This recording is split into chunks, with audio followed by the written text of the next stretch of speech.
非常傲慢、霸道、无理，说我这个手机擅自改装过，要我支付6960的维修费。然后我从今往后，我正式宣布，永远不再购买苹果的任何产品。苹果在傲慢、霸道。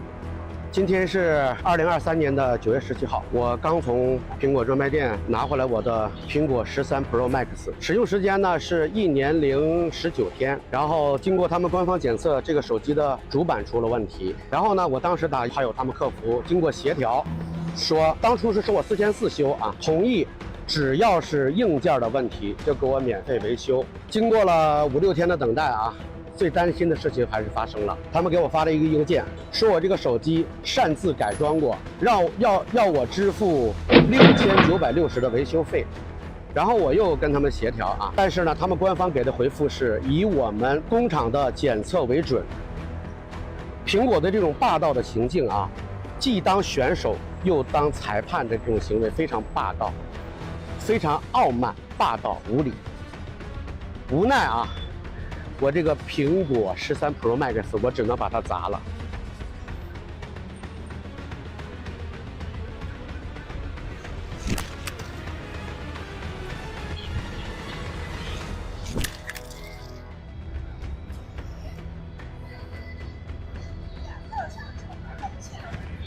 我作为一个普通的消费者，我从今往后，我正式宣布，永远不再购买苹果的任何产品。苹果在傲慢、霸道、无理的道路上遥遥领先，遥遥领先。我刚砸完苹果手机，又去买了一个苹果手机。你是为了炒作，为了流量，这都是剧本。本人郑重发誓，如果我刘金这次摔苹果手机是为了炒作，为了流量有剧本的话，我负一切的法律责任。我没想到会有这么大的影响，会有这么多的朋友支持我啊！我的本意就是记录真实的事件，把我的遭遇分享给大家，这件事就结束了。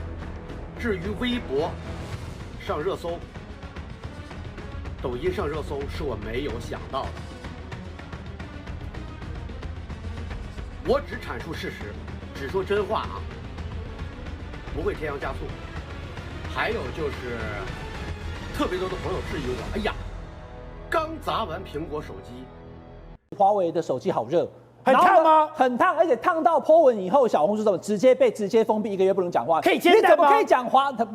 我没有拿到，我不知道。但他们说哈，如果到下雪的地方很好用，因为它会有一个暖手炉的效果，拿在手上一直很热。然后这是华为手机，那是使用的人讲的，不是我讲的。但讲完这句话之后，直接就被封闭了。这是吴家董事长，但吴家董事长太帅了，就直接就对焦了，对不对？但等等，我不是要照你，我是要照他，你不用重照，因为同一张照片你可以做调整，直接变成这样，可以吗？后面的人就可以清楚了，因为同时它不断的晶片3奈米的晶片，它扫描的很快，它就可以告诉你它有不同地方的对焦。对，所以你是苹果迷，苹果所有产品你都非常懂，而且全部都有。好，今天苹果出了新的手机了，可是中国华为也出新手机啊，现在中美双方都在手机上出新的产品，有拼吗？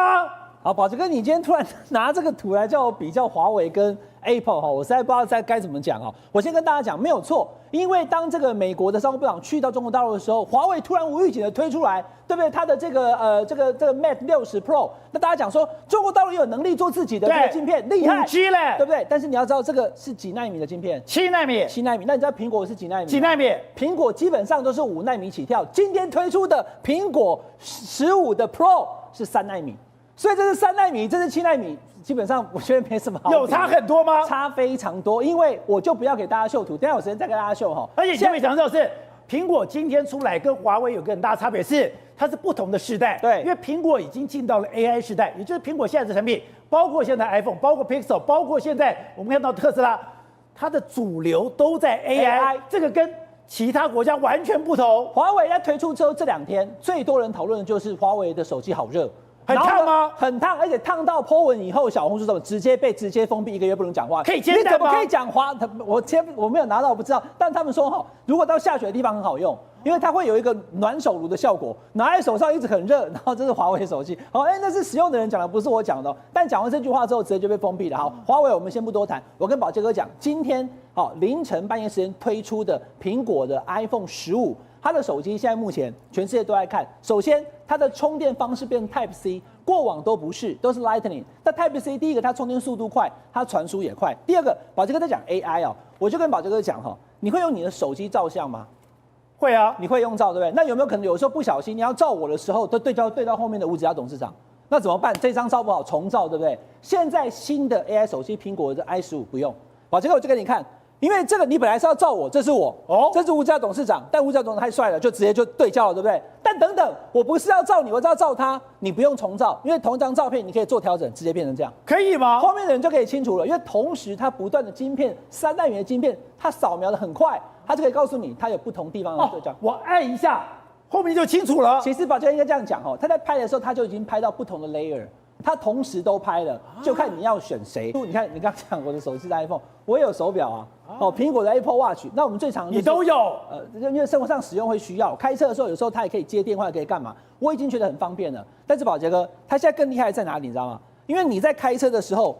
你总是在方向盘的时候，你没有办法用另外一只手再去按它，这样很危险，对不对？它就是用同一只手2下，那干嘛？它就会2下的这个 double tap， 按2下以后，它就会直接接听或关掉，或是翻到下一页。它现在更厉害在哪里？你知道吗？因为你在开车的时候，你总是在方向盘的时候，你没有办法用另外一只手再去按它，这样很危险，对不对？它就是用同一只手2下，那干嘛？它就会2下的这个 double tap， 按2下以后，它就会直接接听或关掉，或是翻到下一页。华为崛起了，中国全部兴奋。你看现在中国小粉红去排队，卖到它整个现货完全卖光了。今天仔细去拆解，仔细去比较，仔细分析，对，假的眼睛业障重，它就是2020年的产品而已，是3年前的产品。悲哀的一个民族，你知道吧？这个是一个巨大的一个国家，这个思想的这个事情怎么算成就呢？这个一个华为的成就，这个就是他们现在用作假的方式，对，来满足他本身的一个自尊心嘛。董事长，现在中国举国欢腾，竟然华为突破美国的限制，而且我可以做到了一个5G 的晶片。悲哀的一个民族，你知道吧？这个是一个巨大的一个国家，结果思想的这个悲哀的民族，当然是悲哀的民族。这个事情怎么算成就呢？这个一个华为的成就，这个就是他们现在用作假的方式，对，来满足他本身的一个自尊心嘛。所以有人讲说是变成思想的侏儒，当然是个典型的思想的侏儒，就是非常悲哀。你不觉得这个很可怜吗？对不对？那么一点点的小的东西能够改变他的国家命运吗？当然不行嘛。真的认为你突破了吗？他真的如果突破的话，然后老美没有别的招来治他吗？对不对？他不是招来更大的祸事。如果真的给他让7奈米成功的话，对，你认为老美会怎么干他？再继续加，继续再往下再打嘛？因为雷蒙多讲，我有很多的大棒子。对呀，所以他而且再讲回来，就算你这半导体给你早晚给你成功以后，你这个量体你是一个为时将近18兆到20兆美金的一个巨大的一个生产量的一个国家，这个 GDP 的量体的国家，你需要什么样的这个产品？才能够满足你这个18兆到20兆美金啊，对不对？然后你要什么样的市场来配合你啊？这个对于这很简单，唯一只有一个选项嘛，就是美国嘛。美国给你技术，美国给你市场嘛。你今天要挑战美国的权威之后，就变成就一个华为，你就高兴几天嘛。对，而且搞假的高兴，这只能高兴几天。不，所以这个是没有出息的国家嘛，他不从根本面去想要解决问题嘛。然后找一些这种花俏的宣传的、造假的，来满足自己的卑微的这种虚荣心而已。那中国转不回来了吗？转不，现在所以全世界，你这个问题非常好，就全世界在看。在中国现在成立，在发改委上成立了一个民营经济局。对，今天这两天成立的，这2天刚刚成立的，这不是很奇怪？就是发改委下面成立一个民营经济局，那表示你这个国家还是在计划经济的结构之下，要开放一部分的窄门，对，让给民营经济嘛。